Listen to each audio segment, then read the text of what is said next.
Good afternoon, everyone. Good afternoon. Thank you so much.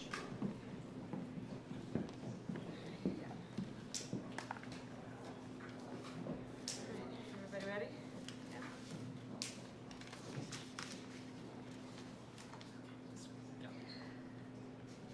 Well, President Zelensky, it is good to see you again. This is our 7th visit together, and welcome back to Washington, D.C. As I have made clear on our 6 previous meetings and throughout Putin's brutal aggression and war against Ukraine, my support for the people of Ukraine is unwavering. I've been proud to stand with Ukraine. I will continue to stand with Ukraine, and I will work to ensure Ukraine prevails in this war. To be safe, secure, and prosperous, the United States must continue to fulfill our long-standing role of global leadership. We must stand with our allies and our partners. We must defend our democratic values and stand up to aggressors. And we must stand for international order, rules, and norms. Each one of these principles is at stake in Ukraine. And that is why Ukraine's fight matters to the people of America. The Ukrainian people are bravely defending their homes and their homeland, their freedom and their democracy against a brutal dictator.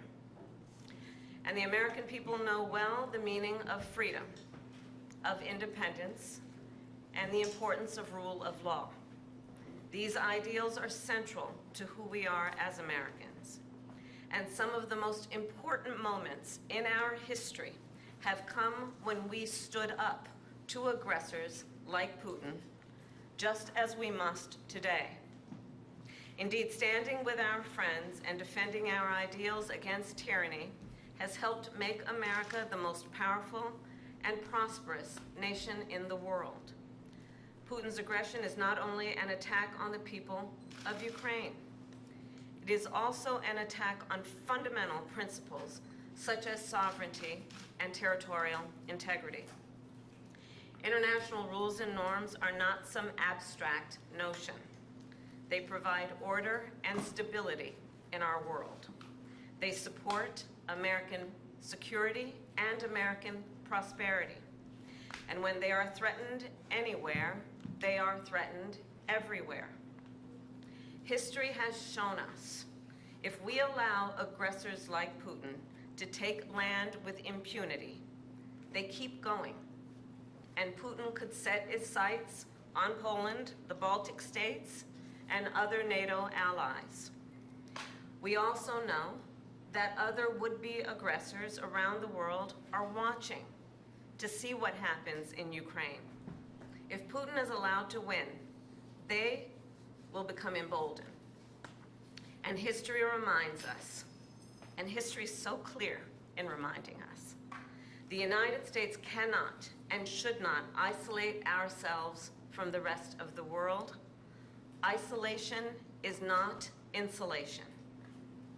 So then, the United States supports Ukraine not out of charity, but because it is in our strategic interest.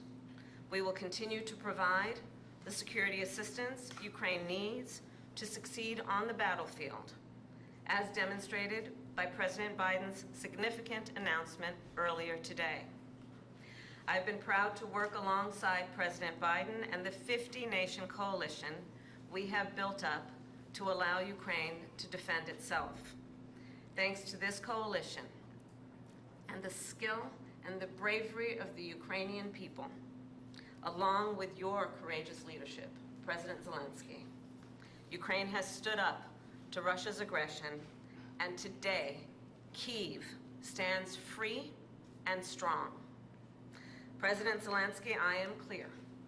Putin started this war, and he could end it tomorrow if he simply withdrew his troops from Ukraine's sovereign territory. Of course, he has demonstrated no intention of doing that. Instead, he continues to assault civilian infrastructure and terrorize the people of Ukraine. In Switzerland in June, along with 90 other nations at the Ukraine Peace Conference, I told you that the United States shares your vision for the end of this war, an end based on the will of the people of Ukraine and the UN Charter, and that we must work with the international community to secure a just and lasting peace. And I told world leaders there, nothing about the end of this war can be decided without Ukraine.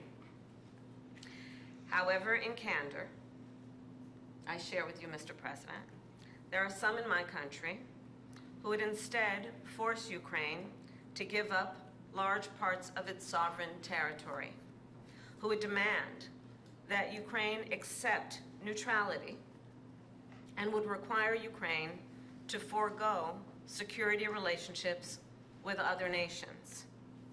These proposals are the same of those of Putin. And let us be clear, they are not proposals for peace. Instead, they are proposals for surrender, which is dangerous and unacceptable. So President Zelensky, I look forward to our discussion today, and I will continue to work with you to ensure Ukraine prevails in this conflict and remains a free, democratic, and independent nation. Welcome back again. Thank you so much. Madam Vice President, thanks for the invitation. Happy to see you. Dear journalists, I want to especially thank you for your participation in the Peace Summit. And really it was very important, and we remember it.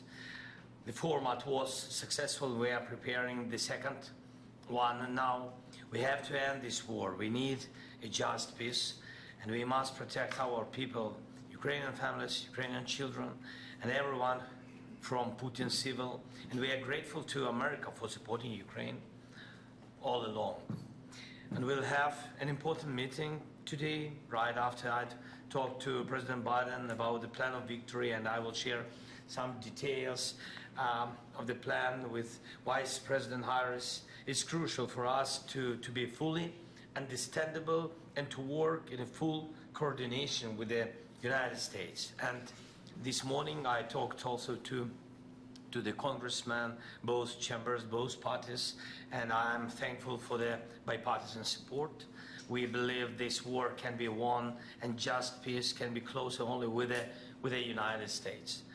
Madam Vice President, this is our, you said, seventh meeting? Seventh. Yes, and not last. And the third meeting, as far as I remember, the third meeting this year. Yes.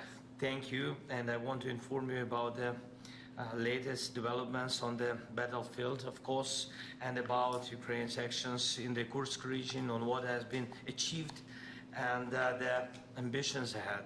Today we have a new strong support package, as you said, and we have common view on the things that need to be done. We have to keep pressure on Russia to stop the war and to make truly lasting and just peace.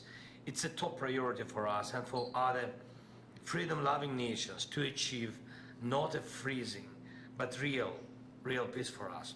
So we need to keep sanctions against Russia strong, and we need to use the proceeds from immobilized Russian assets to protect Ukraine, our people, our cities, our front line from Russian evil. And of course, we must work hard to bring all Russian war criminals to justice. And one more thing, I want to inform Madam Vice President about the latest Russian missile and the Shahid's attacks against Ukrainian energy infrastructure. We need to urgently strengthen Ukraine's air defense to save thousands of lives and reduce Russian terror to zero. It's achievable. Thank you again. Thanks, America.